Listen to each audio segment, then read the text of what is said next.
Hi, everybody. Welcome to the After Hours podcast with the Women of Stream. My name is Paige Cordy, and I work in Stream's Chicago office as an associate on our tenant representation team.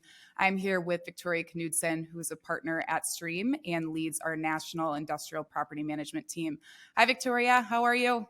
Hi, I am great. Thanks, Paige, for including me in this podcast. I'm super excited to share what we do here and how we get things done with all the people upstream and all of our clients outside.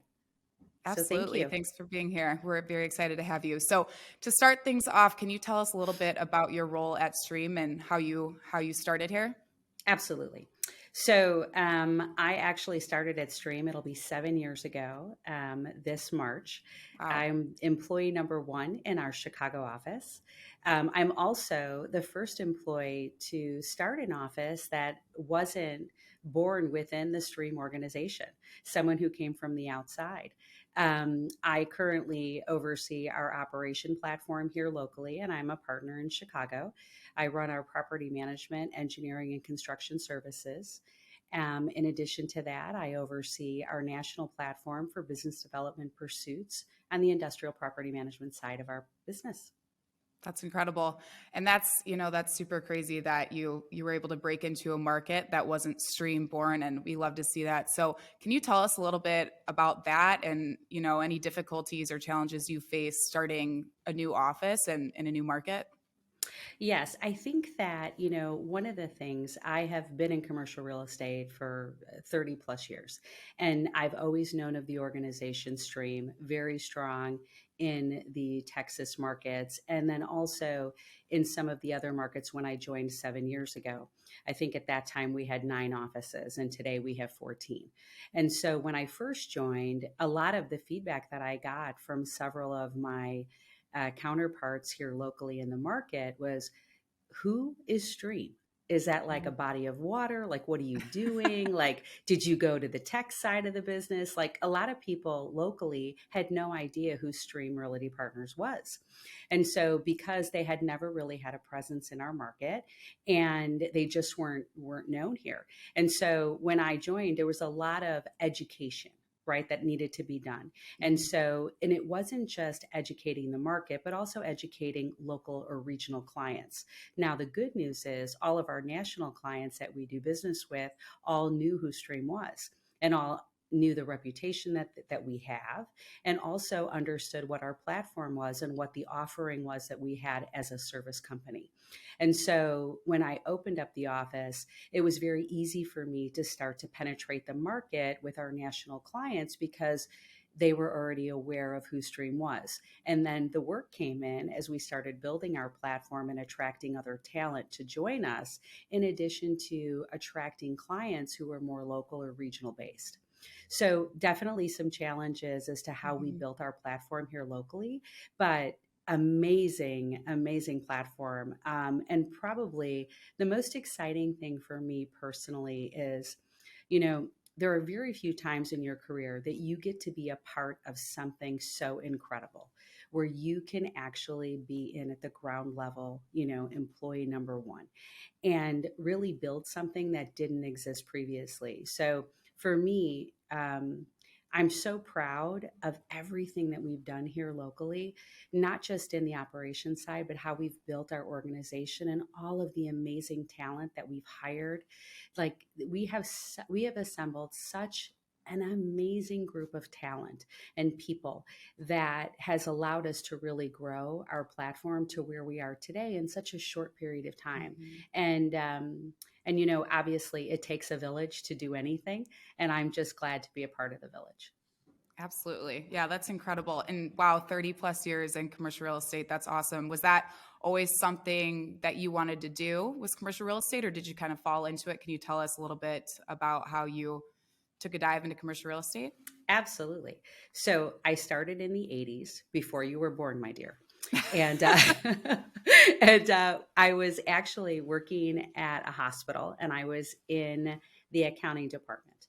And the hospital went through a workforce reduction. My husband, at the time, was working for a printing company. A guy that he worked with his wife worked at a real estate company, and I came in as a temp at Trammell Crow Company in 1986. So I started as a temp. I was doing accounts payable, accounts receivable.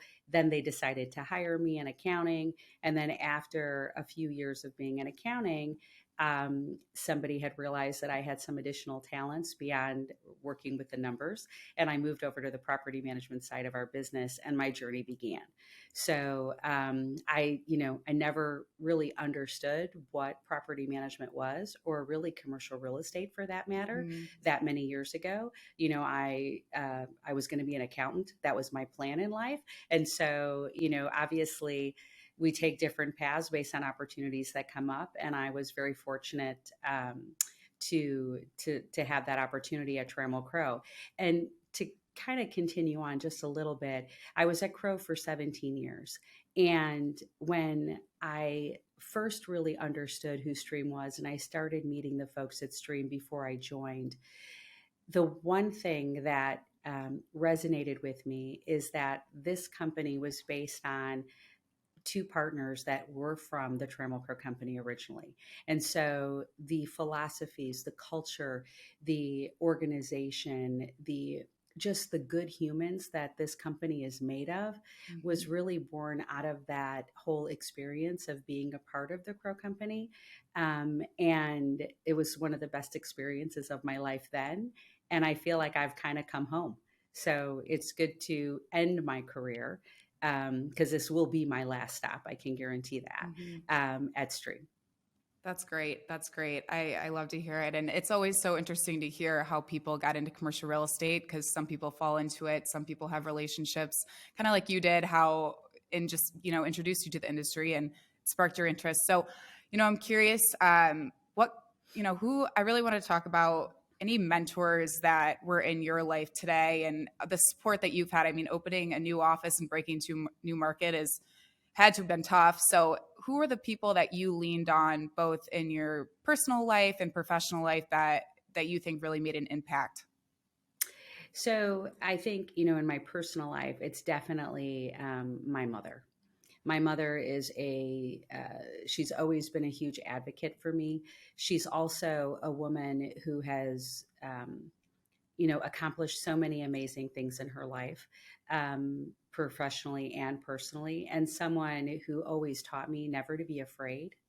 And if people don't support you, that's okay. You just Mm-hmm. need to follow your dreams and things that you want to achieve. And you're a woman in a male dominated industry, so you will get pushback, but that's okay. And the one other piece of advice that she always gave me, which I try to pass this on to others, is don't try to be someone else. Just be you, right? Don't try to be one of the boys, because you're Mm-hmm. not. And I mean, Exactly. seriously, and, rely on your own intelligence and your own knowledge, and your own perspectives. Obviously, we learn from our surroundings and the people who are around us, but trust in what you know and be confident in those Mm-hmm. things. And so, confidence is developed over years, right? And experience and life and those lessons that you're taught. But my mother created such a foundation for me that really has allowed me to grow and develop and be the woman that I am, not just professionally, but also personally. I'm a mother of three children. I've got a son and two daughters, and I believe I've raised very strong children who are now thriving adults. But, Mm-hmm. those are lessons that I've tried to share with them. On the personal side, or professional side rather, of who I have had as mentors, there are a couple of women that when I started in commercial real estate were just amazing to me and really shepherd me through how to maneuver, right? Knowing when to speak up and when not to, and also knowing when not to sweat the small stuff. But my biggest mentor probably is a gentleman. He was a client of mine, and he was at A&B Property Corporation, Louis Belmonte. And he was a gentleman that when he acquired a portfolio that I was managing when it was owned by Trammell Crow sold it. And I was one of those managers. He wanted to select who was going to be his property manager. I was working on office properties at the time, and he was Italian. So years ago, it was like, let's put Victoria in front of him because I think that they would really connect. But don't worry, he won't hire you because you have Hmm. no industrial experience. So I sit in this room with this gentleman, and him and I start talking about life. Like where my parents are from in Italy, like, all of this stuff and nothing to do with real estate. And Hmm. so I walk out of the room and I'm like, I tell the local partner at the time, Bill Maddox, I said, we had a great conversation, but I mean, we didn't talk at all about work. So I just go on about my merry way. The next morning, 6:15 in the morning, he's on his way to the airport and he's like, Victoria, this is Louis Bomani. And that's how we talk. And he says, I've made a decision. You're going to be my property manager. And I was like, what? And he was like, that's it. Yes. And he became such a mentor to me. On his first trip to Chicago, this was the best. So when I was at Crow, it was very much women wore, navy blue suits. You always wore pantyhose, stiletto heels. You were in a dress Ouch. or a skirt every day. Like the world was a different place then. And I pick him up at the airport. And the first stop we made was to Kmart, which no longer exists today. But he's like, we're going to Kmart. I'm like, Kmart? And he's like, yep. And he's like, you're not dressed for what we're going to do today. And I said, oh, okay. Now here I am, I don't know anything at this point. So we walk into Kmart. He's like, pick out a pair of jeans, get some gloves. We need some boots. You need a pair of scissors. And Scissors. we need exactly. And you need a shirt and a t-shirt and a sweatshirt. And I'm like, okay. So literally at Kmart, I go assemble all of these things. Then he tells me to go change. So I go into the dressing room and I change my clothes. I come out and there he's standing with gloves and a pair of scissors.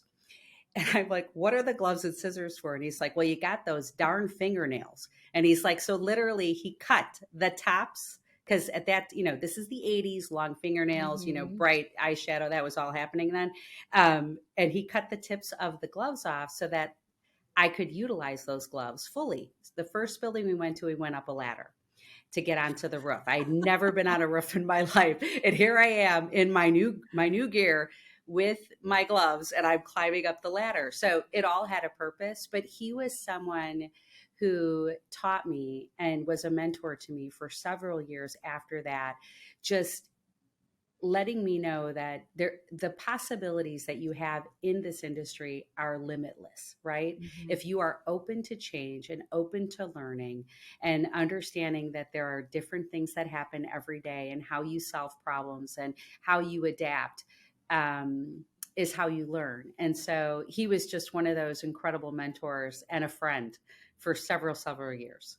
That's a great story. And you talk about how in that first meeting you guys didn't even talk about business. Hmm. That's totally the core of this industry. It's completely relationship based, and I've realized that as well. And I guess a question for you is what with relationships, how do you build those, especially as a young person in the industry that's new? I'm a year and a half in, and I could use some advice on how do you break into those relationships? How do you start building those relationships with someone who's 30 your age, and you have a year and a half of experience in the industry? How do you build those relationships? I think the key to that is being authentic, right? Being a genuine individual. Like, if you really want to build a relationship, understand why you want to build that relationship and really understand who is that person that you're trying to get to know and determine whether or not that's someone who aligns with who you are and your core values. Hmm. Because building a relationship, it happens over time and it's not immediate. It doesn't happen overnight, right? It takes time. You have to build trust. You have to learn. You have to understand who that other person is and what motivates them and what motivates you, and understand how you and that person can develop that relationship. It's like any relationship that you build in your life, right? Like there are those people who you are friends with, who you want to get to know, who you want to hang with, who are in Hmm. that inner circle. But it's really, if you open up yourself to be authentic, that relationship will grow and thrive and you'll have it for years to come. That's great advice. Yeah, authenticity is incredible and so important in today's day and Hmm. age. And with that, how do you, it takes, like you said, years to build relationships. how have you kept the long-term goal in mind? It's so easy to be short-sighted and just want things now and immediately. How do you keep, that long-term goal in mind and not just try and grasp for straws for short-term opportunities? I think that the way that I view it is it's a marathon, right? It's not a sprint. And Hmm. so it takes a lot of time in order to build those relationships, and those opportunities will come once those relationships are built. But also knowing when it's appropriate and when it's not appropriate, right? Hmm. Like you really have to understand the audience, and you also have to understand what those opportunities really are. And is that something that you really want to spend your time on, right? Hmm. And can you be really effective? Like, just don't go after an opportunity because you think it's great. Understand what that opportunity is so that you can make the most impact. Because I do Hmm. think, where we add value is how we can make an impact. So, based on your own knowledge and your own area of expertise, that will help you with those opportunities because that's where you'll be the most successful if you really understand what those are, right? Hmm. And if you don't, knowing when to bring someone else in to partner with you, Hmm. right? So that you can learn if you don't have that skill set within your toolbox, right? Like bringing somebody else in that can help you with that so that you can achieve those goals. Absolutely. And just we've talked about commercial real estate, being a tough industry and a long-term pursuit and relationship based industry. So when you're having tough days and you feel like you're not getting through to anyone, who do you go to for support? Well, that would be probably my best friend in life, which is my life partner, husband, best friend of 38 years. When I Oh, have a rough day, like I'll just send him a text saying, "Hey, babe," and he'll be like, "You got this." And that's all he uh, needs to say. I mean, really, love that's that. it. And then I'm just like, okay, it's all right because there are things that we all have those moments in time, right? Where we get stressed out and we've worked Hmm. so hard and the deal falls apart and you feel responsible, or you work Hmm. really hard on a pitch and you really feel like you win and then you get the call that you didn't. Hmm. And it's just like you got to get that negative energy out of your headspace. And you need to have a person that is your person that doesn't need to know the details but knows if you send them a message or if you call them, that they know that you're just having a day, you're having Yep. a moment, and they just need to recognize that and respond. And so, Hmm. you know, um, that's my guy. I love it.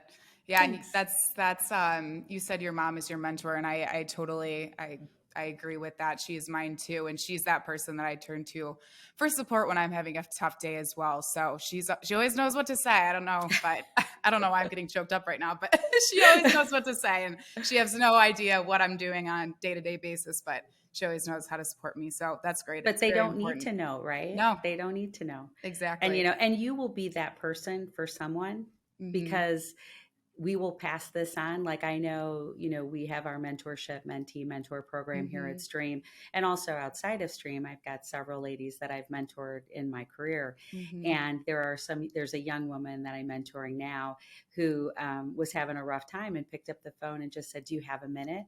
And I said, "I got all the time in the world." I canceled my next call, said, "Hey, I have an emergency." Didn't give him any details. Hmm. And it was okay. I Yep. rescheduled, but that individual needed me and It's I just important. needed to be there. And I Hmm. didn't really offer any advice other than, the most, the superpower that we all have, and I say this all the time, is empathy, right? Hmm. And the ability to have empathy with others. And so if you have empathy and you can share that with others, that is a superpower that you will have for the rest of your life. And people will respect you and they will appreciate you and you will make an impact in others. I think that's great. Yeah, sometimes all you need is a listening ear too. Hmm. Sometimes you just need someone to listen to. So with that said, anyone, I guess, still going on the mentor conversation, anyone that's feeling lost and feeling like they can't find a mentor, what would your advice be to them? Where should they look for someone to look up to or lean on or offer advice or support, whether it be professionally or maybe in their personal life?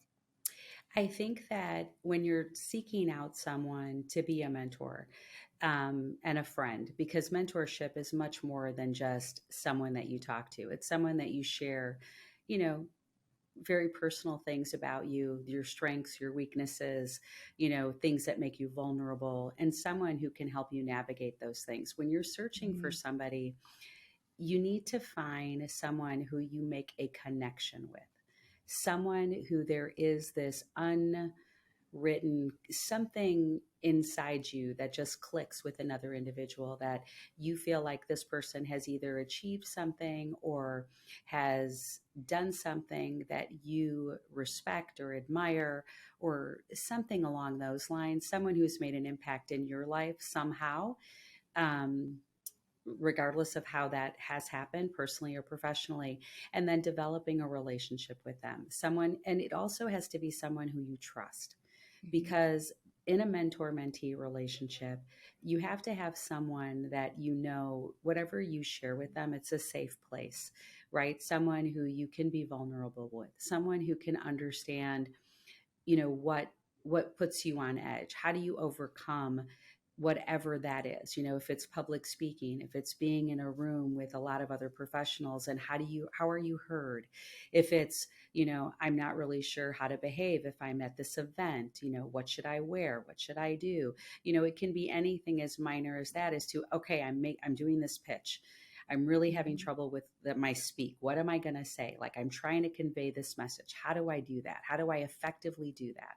And so, the gamut is broad as to what that relationship looks like, and what that, mentor mentee relationship is. But it needs to be somebody who, you can share all of those things with in a way that's going to have a positive impact on you.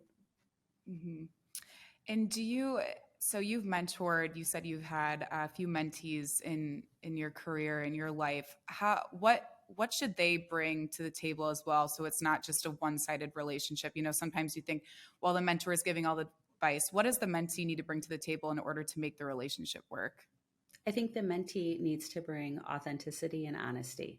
What are things that you want to improve upon? What are areas, like really looking inside yourself and understanding, like, what are the things that you would like to improve upon? Where do you want your growth to be?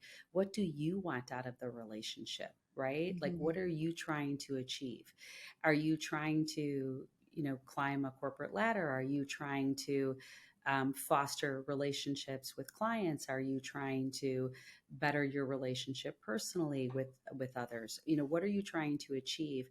And just making sure that, when the relationship begins, is really setting goals and objectives that are clear, Mm-hmm. right? And so things that are achievable, making sure that we can quantify how those goals are being achieved, and then working towards them. Now, this doesn't mean lots of homework. This is not, Mm-hmm. a Yeah. teacher, pupil relationship. It's more of how can we help you be better, right? At whatever that is that you're trying to achieve. But I have to tell you, I, I currently today don't have an official mentor, if you will, but every relationship that I've been a part of, I always walk away with a good feeling that can help me in my life, in my Mm-hmm. career, right? Because when you're building relationships, everybody has amazing talents. It's just understanding what those strengths are and Mm-hmm. learning from others, right? And we can never not learn. We Right. always, I mean, no matter how old we are, the opportunity for growth is always available to Mm-hmm. us. What's that saying? If you're the smartest person in the room, you're in the wrong room. So Yep. you should always be learning from someone else. No, that's great advice. Um, and so you said you don't necessarily have a mentor right now. Do you? So, in your eyes, can mentors come and go, mentees come and go, and how do you maintain relationships with them? Throughout the length of your I guess relationship. How do you maintain that? Well, I feel like the mentors that I've had when I was, having mentorship, if you will, have all become very dear friends. Mm-hmm. So now we're friends, right? Right. You kind of graduate. Yep. So it's not that they're not mentors, but they're really friends that I will call and share, things that have happened, or, um, but it's not so much looking for guidance as it is just more sharing and Mhm. just getting some feedback, but more really to have a glass of wine and Yeah. get to see them again. Yeah, exactly. We love that. Yes. And so I remember you were one of the first people I met at Stream, women especially. And I remember a few traits in you, and you've kind of brought them up in this podcast, being empathetic and then also being extremely confident. And that's so important when you are selling yourself, and selling your services to other people, and how you're better than the next person or better than your competition, and what sets you apart really. And so traits of mentors what traits and mentors do you look for? What are important traits of mentors? I know you mentioned empathy and confidence, but what other traits do you feel like are, you know, they need to have them? I think that they need to be good listeners. I think that, the one who listens and doesn't have to always have the last word is probably the one that's going to get the most out of any conversation. Hmm. I also think that um, being authentic is so important, right? Hmm. Honesty, authenticity, empathy, listening, like those are all traits that are really necessary to building any relationship. And so you have to possess those in order to be effective, in my opinion, based on, my experience. But I do think that, you know in the business that we're in, right, and building relationships, these are, if you stay in this industry, which I'm sure you will, Paige, for years to come, you will look back on the relationships that you built when you first started as to where you are as 10, 20, 30 years later. You look back and you still have those relationships. It's kind of like, when you're in school and you meet that kid on the playground who's got your back, right, and Hmm. they push you on the swing, and then as you get older, you develop and you become friends, and maybe you go to school together, and then you stay friends beyond that. This is a lifetime, right? Hmm. These are relationships you build over a lifetime that you will Hmm. have hopefully forever in your career. I mean, that's how I have viewed it. And I have friends that I have worked with that I don't work with anymore, that are retired, that I still go out and have a cocktail with, or I have lunch with, and we became really good friends. So it's just, mentor mentees having those basic relationship skills and building those is Hmm. what will keep you going throughout your career. Hmm. And I love that you keep saying career and not job, because it is a career. It's so long term, and we talk about building relationships, and it's a long term pursuit. And Hmm. I appreciate that you say career and it's not just a job. And like you said, you build those friendships. I feel as though you kind of grow up with people in the industry, and I see myself creating relationships with people that are my age level and my experience level, and it's really great. And I can just look forward to continuing and building on those as well. That's great. And so, starting off 2023, I'm curious what personal goals and what professional goals do you have for Stream Chicago? So, personal goal, I have one New Year's resolution, and that is I have made a promise to my family that the next family vacation we go on, I will not turn on my computer. Okay, That is a that's great one. That's a great one. I that's like my that. only personal goal. So, um, my professional goals, though, are a couple of them. So, number one, I co-chair our ESG committee with a few other folks in our organization, and I am also leading our People of Stream committee and all of our subcommittees. And so, professionally, a goal that I have is to really create an incredibly, not that it's not strong today, because it is, but a stronger environment for all of the people of Stream to be able to grow and thrive within our organization, regardless of discipline.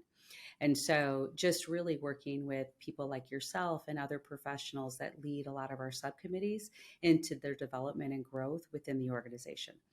The second professional goal that I have is to continue to grow our platform with our national clients and continue on expanding those relationships that we currently have, and just allowing us to grow and be I don't want to say we will never be the biggest organization, but I just want us to be the best, right? Mhm. And delivering a consistent level of service through across our platform, regardless of market, so that our clients can really see the true benefit of our Mhm. organization. That's great. That's great. And you guys have done specifically, you have done just such a great job with the mentorship program that the Women of Stream have. I feel very supported, and I feel like it's a great opportunity, and always feel like anyone is just a phone call away, and I can call and Hmm. get some sort of advice, and they'll cancel a meeting like you said without Yep. any ifs, ands, or buts. So it's great. So well, I'm I glad to hear appreciate that. But it. it takes a village, my friend. It's not Yeah, just one person, absolutely. right? There's a Yeah. tremendous amount of talent within our organization that allows for those programs to be successful. That's great. That's great. Well, I really appreciate you being here. It was great to talk with you and learn a little bit more about your career and your time at Stream and everything that you're looking to build and goals for 2023. Great. Well, thank you. I've really enjoyed this.